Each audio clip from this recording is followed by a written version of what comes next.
أعوذ بالله من الشيطان الرجيم بسم الله الرحمن الرحيم يا أيها الذين آمنوا لا تدخلوا بيوتا غير بيوتكم حتى تستأنسوا وتسلموا على أهلها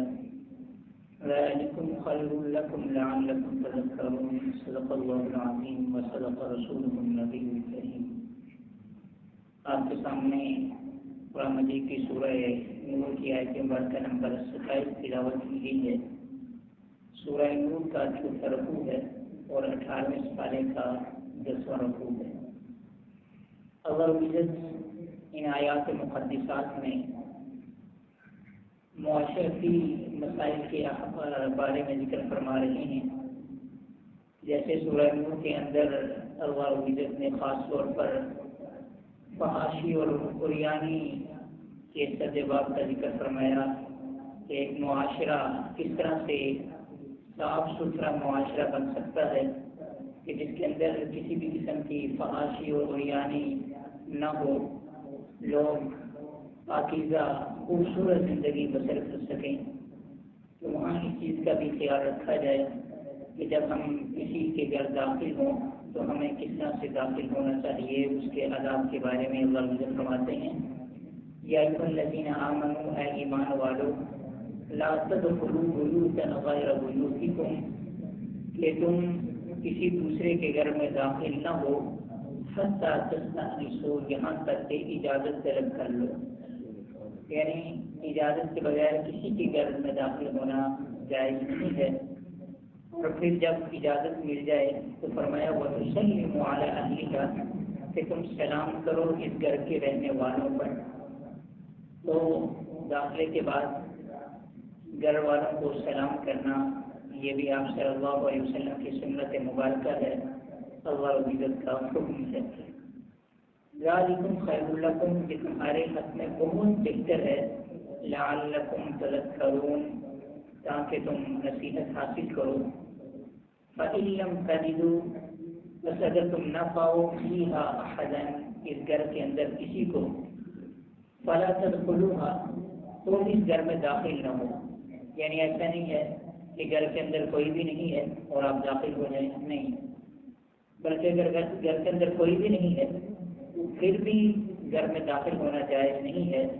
حتی یؤذن لکم، یہاں تک کہ تمہیں اجازت دے دی جائے کہ مالک اگر تمہیں یہ کہہ دے کہ ٹھیک ہے کہ تم میری عدم موجودگی میں بھی میرے گھر کے تو داخل ہو سکتے ہو، گھر کے اندر کوئی بھی نہیں ہے، تمہاری کوئی ضرورت ہے، تو ایسی صورت میں داخلے کی اجازت ہے اگر مالک کی طرف سے ہو. پھر فرمایا وَإِن قِيلَ لَكُمْ ارْجِعُوا، اور اگر تم نے اجازت مانگی اور گھر والوں نے کہا، اور اگر تم سے کہا جائے ارجعوا، کہ واپس چلے جاؤ، یعنی ابھی مناسب نہیں ہے تمہارا گھر میں داخل ہونا، تم آپ واپس جا سکتے ہیں. فارجعوا، تو تمہیں واپس ہو جانا چاہیے. یعنی اس بات کو اپنے لیے کوئی آر یا اجازت نہ دینے والوں پر اسے اظہار جو ہے وہ نہیں کرنا چاہیے، بلکہ ممکن ہے کہ گھر والوں کو وہ ابھی ان کے آرام کا وقت ہو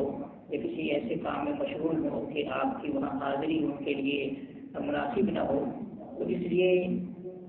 اس بات کو بغیر ناگواری کے آپ وہاں سے واپس چلے جائیں اور ان کے اجازت نہ دینے پر آپ گھر میں داخل نہ ہوں. وَأَزْكَىٰ لَكُمْ، یہ آپ کے لیے بہت بہتر ہے. وَاللَّهُ بِمَا تَعْمَلُونَ عَلِيمٌ، اور اللہ جو کچھ تم کرتے ہو عالم، اس کو اچھی طرح سے جاننے والا ہے.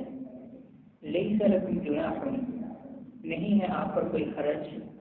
أَن تَدْخُلُوا بُيُوتًا، کہ آپ داخل ہوں کسی ایسی عمارت میں، ایسے گھر میں، غیر مسکونہ،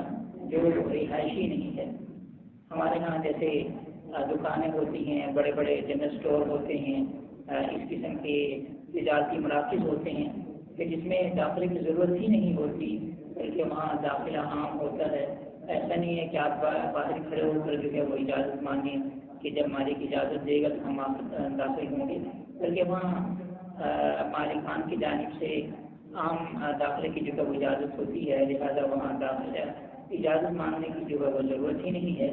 فیہا متاع لکم، ایسی عمارات، ایسے مراکز، متاع لکم، کے جس میں تمہارے فائدے ہیں. واللہ یعلم، اور اللہ جانتا ہے، ما تبدون، جو کچھ تم چھپاتے ہو، جو کچھ تم ظاہر کرتے ہو، وما تکتمون، اور جو کچھ تم چھپاتے ہو، اللہ تمہاری ایک ایک بات سے واقف ہے۔ تو اللہ رب العزت نے آداب زندگی سکھلائی کہ انسان کی جو پرائیویسی ہوتی ہے اس کے تقدس کو ملحوظ خاطر رکھا گیا ہے، انسان کی جو نجی زندگی ہے اس کے بارے میں بھی بتایا گیا ہے کہ کس طرح سے جب ایک انسان اپنے چار دیواری کے اندر اپنی ایک زندگی گزار رہا ہے، اپنے گھر کے معاملات کا انجام دے رہا ہے، تو اس میں کسی بھی صورت جو ہے مداخلت اسلام جو ہے وہ جائز قرار نہیں دیتا۔ ہاں، آپ نے اگر داخل ہونا ہے تو آپ اجازت طلب کر لیں۔ نبی کریم صلی اللہ علیہ وسلم کے زمانے میں گھروں میں چونکہ اس طرح سے جیسے ہمارے یہاں دروازے ہیں، بڑے بڑے گیٹ ہوتے ہیں یا بڑے گھر ہوتے ہیں، اس طرح سے گھر نہیں تھے، ایک دو کمروں پر مشتمل گھر ہوا کرتے تھے، اور عام طور پر دروازوں کی جگہ پر جب پردے لٹکتے ہوتے تھے، لہٰذا باہر سے اگر آواز دی جائے تو گھر کے اندر تک آواز بآسانی پہنچ جایا کرتی تھی۔ تو آپ صلی اللہ علیہ وسلم کا معمول مبارک یہ تھا کہ جب آپ اجازت طلب کرتے تو ان الفاظ سلام فرمایا کرتے تھے، السلام علیکم ورحمۃ اللہ، اور یہ آواز جب اندر پہنچتی تو اگر اندر والے کو پہچان نہ ہوتی تو پوچھ لیتا کہ کون دروازے پر کون ہے۔ تو حدیث میں بھی اس بات کی تعریف دی گئی ہے کہ جب پوچھا جائے کہ آپ کون ہیں تو آپ یہ نہ کہیں کہ میں ہوں، بلکہ آپ اپنا نام ذکر کریں کہ میں فلاں ہوں۔ تو یہ آپ صلی اللہ علیہ وسلم کی سنت مبارکہ ہے۔ اسی طرح ہمارے ہاں جو بیل وغیرہ ہوتی ہے یہ ہم دروازے پر دستک دیتے ہیں، تو اگر گھر کے اندر سے ہمیں اجازت مل جائے کہ آپ اندر داخل ہو سکتے ہیں تو داخل ہو جانا چاہیے، ورنہ اگر وہ گھر والے باہر ہی نکل کر جو ہے وہ آپ سے کسی کام کے حوالے سے بات کرنا چاہیں تو دروازے کی ایک سائڈ پر کھڑے ہو کر جو ہے وہ گھر والوں سے بات کرنا، یہ بھی آپ صلی اللہ علیہ وسلم کی سنت مبارکہ ہے۔ سلام کی اور اجازت کی کیا اہمیت ہے اور کیا فضیلت ہے، اس کے سامنے سورہ نور کی آیت مبارکہ نمبر 27 سے 29 تک آیات کا ترجمہ ذکر کیا گیا تھا۔ ان آیات میں اللہ رب العزت نے آداب معاشرت سکھلائی ہیں، اور بالخصوص ایک پاکیزہ معاشرے کے لیے ایک دوسرے کا احترام، اور اسی طرح جب بھی کسی کے گھر میں جانا ہو تو گھر میں داخل ہونے سے پہلے اجازت طلب کر لینا اور پھر اہل خانہ پر سلام کرنا، یہ بھی معاشرے کا حسن ہے، معاشرے کی خوبصورتی ہے، اور حسن معاشرت کے حالات میں سے ہے۔ اس آیت کا جو پس منظر ہے جس کو شان نزول کہا جاتا ہے وہ کچھ اس طرح سے ہے کہ خاتون نبی کریم صلی اللہ علیہ وسلم کی خدمت اقدس میں حاضر ہوئی، آ کر کہنے لگی کہ یا رسول اللہ صلی اللہ علیہ وسلم، بس اوقات میں گھر میں اس حالت میں ہوتی ہوں اس کے لیے میں پسند نہیں کرتی کہ میرا اپنا کوئی محرم رشتے دار بھی بغیر اطلاع کے اچانک آ جائے، تو اس کے لیے مجھے کیا کرنا چاہیے؟ تو اللہ رب العزت نے یہ آیت نازل فرمائی اور آنے والے کو یہ حکم دیا کہ وہ اچانک سے آنا سکتے، بلکہ اگر تو گھر ہی کا فرض ہے تو اس کو اطلاع دے دینی چاہیے، یعنی کھنکار لینا چاہیے، قدم زور سے زمین پر ٹھکا لینے چاہیے، کسی طرح بھی آواز پیدا کر لینی چاہیے کہ اپنے داخل ہونے سے پہلے اس کے گھر والوں کو خبر ہو جائے کہ کوئی آ رہا ہے۔ اگر تو وہ کوئی فیملی ممبر نہیں ہے، کوئی اجنبی ہے، تو پھر اس کے لیے یہ ضروری ہے کہ وہ گھر والوں سے اجازت طلب کرے اندر داخل ہونے کی، دروازے پر دستک دے یا اونچی آواز سے سلام کرے، جس طرح بھی مناسب سمجھے تو وہ اجازت طلب کرے، اور یہ اجازت طلب کرنا ضروری ہے۔ اگر تو اس کو اجازت دے دی جائے کہ وہ گھر میں داخل ہو سکتا ہے تو وہ گھر میں داخل ہو جائے، اور اگر اس سے معذرت کر لی جائے تو اس کو یہ چاہیے کہ بغیر کسی ناگواری کا اظہار کیے ہوئے اس معذرت کو قبول کر لینا چاہیے اور واپس چلے جانا چاہیے۔ قرآن کا بھی حکم ہے کہ وہ قیل لکم ارجعوا فارجعوا، اگر آنے والے سے کہا جائے کہ آپ واپس چلے جائیں، مطلب کہ اس وقت آپ کا آنا جو ہے وہ اہل خانہ کے لیے مناسب نہیں ہے، تو پھر کسی قسم کی اس بات کو اپنے لیے خوف محسوس نہیں کرنا چاہیے اور واپس ہو جانا چاہیے، قرآن کا یہ حکم ہے۔ اور اگر تو بالکل خاموشی ہو تو چونکہ اس صورت میں بھی اجازت نہیں ہے، اگر گھر میں کوئی بھی نہیں ہے، وہ بھی مالک کی عدم موجودگی میں، گھر والوں کی عدم موجودگی میں خالی گھر میں بھی داخل ہونا جائز نہیں ہے، کہ جب تک اہل خانہ کی جانب سے کسی قسم کی رضامندی کا اظہار نہیں ہوتا، اجازت نہیں ملتی، تب تک اندر داخل ہونے کی اجازت نہیں ہے۔ آپ پھر اول مجھے فرماتے ہیں لیس علیکم جناح ان تدخلوا بیوتا غیر مسکونۃ، اگر تو وہ رہائشی عمارت نہیں ہے، وہ رہائشی گھر نہیں ہے، عام دکانیں ہیں یا ایسے مقامات ہیں، ایسی جگہیں ہیں کہ جہاں اجازت کی ضرورت ہی نہیں، بلکہ مالک کی طرف سے اتنے عام ہے کہ جو جس وقت بھی آنا چاہے آ سکتا ہے جب تک دروازے کھلے ہیں، تو ایسی صورت میں کوئی اجازت لینے کی ضرورت نہیں ہے۔ تو اجازت طلب کرنا آپ صلی اللہ علیہ وسلم کی سنت سے موازنہ ہے کہ جب بھی آپ صلی اللہ علیہ وسلم کسی کے گھر تشریف لے جایا کرتے تھے تو آپ استئذان یعنی اجازت طلب کیا کرتے تھے، اور آپ کی اجازت طلب کرنا یعنی سلام میں استئذان ہوا کرتا تھا، زور سے السلام علیکم ورحمۃ اللہ فرمایا کرتے تھے۔ اور جو کہ زمانے کے اندر گھر کے اوپر پردے لٹکا کرتے تھے اور اس طرح سے آواز اندر تک پہنچ جایا کرتی تھی، تو آپ صلی اللہ علیہ وسلم کو جب اجازت ملتی ہے داخل ہونے کی تو پھر آپ صلی اللہ علیہ وسلم ملاقات کے لیے سلام کیا کرتی، اور اسی طرح جب آپ صلی اللہ علیہ وسلم رخصت چاہتے سلام میں ودا فرماتے، یعنی ہمارے یہاں ملاقات کے وقت تو سلام کر دیا جاتا ہے، لیکن جب رخصت ہوتے ہیں تو یہ سمجھتے ہیں کہ ہم اللہ حافظ یا خدا حافظ یا اس قسم کے الفاظ سے ہم رخصت ہو جائیں۔ ایسا سنت کی ہے کہ جب ہم رخصت ہوں تو بھی السلام علیکم ورحمۃ اللہ کہہ کر ہمیں رخصت ہونا چاہیے۔ اور پھر یہ سلام کہ اسلام کے اندر اس کی بڑی اہمیت ہے کہ جیسے ہر ثقافت کے اندر، ہر مذہب کے اندر جب بھی دو اشخاص آپس میں ملتے ہیں تو ان کے لیے کوئی نہ کوئی کلمہ ہے، کوئی نہ کوئی چیز ایسی ہے کہ جس سے وہ اپنی گفتگو کا، اپنی ملاقات کا آغاز کرتے ہیں۔ جیسے عیسائی لوگ جو ہے وہ گڈ مارننگ، گڈ ایوننگ وغیرہ، گڈ بائے وغیرہ کے الفاظ استعمال کرتے ہیں، اور اگر ان کے سروں کے اوپر کوئی ٹوپی وغیرہ رکھی ہے تو اس کو تھوڑا سا اٹھا کر جھکا لیتے ہیں۔ اسی طرح یہودی لوگ جو ہیں وہ جیسے ہمارے یہاں سکاؤٹس اور آرمی کے لوگ سلوک کرتے ہیں، اسی طرح ان کا یہ انداز ہوتا ہے کہ 3 انگلیوں کو اور بلکہ چھوٹی اور انگوٹھے کو جو ہے آپس میں ملا کر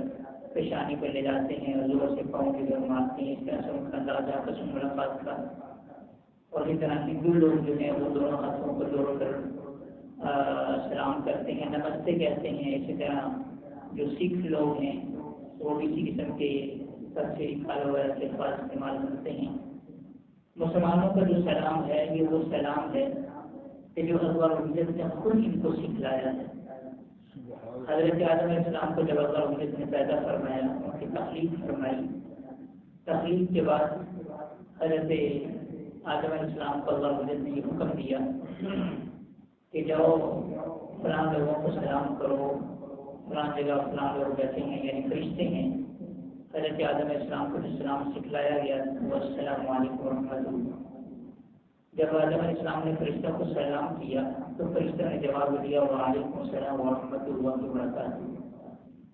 چنانچہ پھر تمام امتوں کے اندر، تمام انبیاء علیہ السلام کی تعلیمات میں، ان کی شرائع کے اندر یہی سلام رہا ہے، حتیٰ کہ نبی کریم صلی اللہ علیہ وسلم کے دور میں آپ کی شریعت کے اندر بھی یہی سلام، لیکن آپ سے پہلے زمانے جاہلیت کے جو لوگ تھے وہ حیات اللہ، سبحان اللہ کے الفاظ سے آپس میں ملاقات کیا کرتے تھے، یا مختلف قسم کے الفاظ کہتے تھے، جیسے آج عرب لوگ جو ہیں وہ صباح النور، سواقل مسا وغیرہ کے مسا و نور وغیرہ کے الفاظ استعمال کرتے ہیں، لیکن اصل جو لفظ ہے وہ جب بھی سلام کریں تو السلام علیکم ورحمۃ اللہ وبرکاتہ، اگر یہ پوری طرح سلام کریں گے تو زیادہ نیکیاں یعنی 30 نیکیاں ملیں گی، اور اگر السلام علیکم سے انہیں الفاظ سے سلام کریں گے تو 10 نیکیاں ملیں گی۔ اور پھر آپ صلی اللہ علیہ وسلم کی بہت سی احادیث کے اندر سلام کرنے کی ترغیب بھی دی گئی ہے کہ آپ صلی اللہ علیہ وسلم سے ایک حدیث آپ نے فرمایا کہ افشوا السلام بینکم، آپس میں جو ہے السلام کو فروغ دو، اور پھر فرمایا کہ تدخلوا الجنۃ بسلام، اگر تم آپس میں سلام کو فروغ دو گے، سلام کرو گے تو پھر اللہ یہ سلامتی کے ساتھ تمہیں جنت میں داخل فرما دے گا۔ یہاں تک ترغیب آئی ہے کہ اگر دو اشخاص سفر کر رہے ہوں، درمیان میں کوئی دیوار کوئی چیز حائل ہو جائے، کوئی درخت وغیرہ آ جائے اور پھر دوبارہ دونوں ملے تو دوبارہ جو سلام کریں، اور پھر اسی طرح مسافہ بھی ہے، ہاتھ سے ملانا بھی ہے کہ جب ایک مسلمان دوسرے مسلمان سے مسافہ کرتا ہے تو ان کے اللہ ان کے ہاتھوں کے چھوڑنے سے پہلے اللہ ان کے صغیرہ گناہوں کو معاف فرما دیتا ہے۔ اور پھر فرمایا کہ تم سلام کو فروغ دو، ہر ایک کو سلام کرو، جس کو تم جانتے ہو اس کو بھی سلام کرو، جس کو نہیں جانتے اس کو بھی سلام کرو۔ آج ہم لوگ جس کو جانتے ہیں اس کو تو سلام کرتے ہیں، لیکن جو اجنبی ہوتا ہے جس کو نہیں جانتے اس کو ہم سلام ہی نہیں کرتے۔ حالانکہ قیامت کی نشانیوں میں سے ایک نشانی ہے کہ قرب قیامت صرف انہیں کو سلام کیا جائے گا جن سے ہماری جان پہچان و واقفیت ہے، اور ان کو سلام اور مسلمانوں کو سلام نہیں کیا جائے گا کہ جن سے ہماری کوئی سلام دعا نہیں ہے۔ اس لیے یہ ایک اہم ترین سنت ہے، یہ ایسی سنت ہے کہ سلام کرنا سنت ہے، جواب دینا واجب ہے، لیکن یہ ایک ایسی سنت ہے کہ جس کا ثواب جو ہے وہ جواب دینے سے زیادہ ہے۔ اور پھر السلام علیکم ورحمۃ اللہ وبرکاتہ یہ ایسے الفاظ ہیں کہ ہم دوسرے مسلمان کو سلامتی کی دعا دیتے ہیں، السلام علیکم، کہ تم پر سلامتی ہو، اللہ کی رحمت اور اللہ کی برکتوں کا نزول ہو۔ اب یہ سلامتی کیا ہے؟ یہ دعا ہے کہ تم جسمانی طور پر، ذہنی طور پر، ہر اعتبار سے، روحانی طور پر اللہ تمہیں اپنی سلامتی میں رکھے، عافیت میں جو ہے رکھے۔ تو ایک مسلمان جب دوسرے مسلمان کو دعا دیتا ہے تو اللہ دوسری دعا کو ضرور قبول فرماتے ہیں۔ یہی وجہ ہے کہ بہت سے صحابہ کرام بالخصوص حضرت عبداللہ بن عمر رضی اللہ تعالیٰ کو اکثر لگا تشریف لے جایا کرتے تھے۔ ان کے اپنے ایک رفیق، ان کے دوست ان سے کہنے لگے کہ آپ بلا وجہ لگا تشریف لے جاتے ہیں اور کچھ خریدتے بھی نہیں ہیں، کچھ بہو بھی نہیں کرتے، کچھ ریٹ بھی معلوم نہیں کرتے، بلکہ جاتے ہیں، چکر لگاتے ہیں، واپس آ جاتے ہیں یا کچھ دیر بیٹھتے ہیں۔ تو حضرت عبداللہ بن عمر رضی اللہ تعالیٰ کو فرمانے لگے کہ میرا اصل مقصد یہ ہوتا ہے کہ جو بازار کے اندر مسلمانوں کی تعداد زیادہ ہوتی ہے، موقع مل جاتا ہے کہ میں وہاں جا کر مسلمانوں کو سلام کرتا ہوں۔ یہ بہت بڑی سنت ہے، اس لیے ہمیں بھی یہ چاہیے کہ سنت کو ہم فروغ دیں۔ ہم جس کو جانتے ہیں نہیں جانتے تو ہم اس کو سلام کریں۔ بس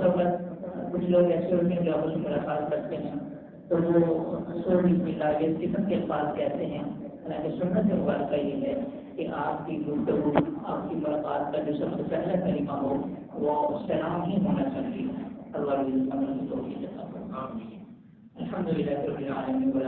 والصلاۃ والسلام علی رسولہ محمد وعلی آلہ وصحبہ اجمعین۔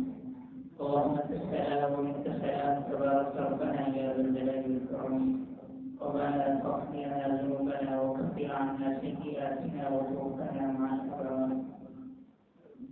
ربنا واتنا ما وعدتنا على رسلك ولا تخزنا يوم القيامه انك لا تخلف الميعاد، اللهم انصر الاسلام والمسلمين، اللهم اعز الاسلام والمسلمين، اللهم قنا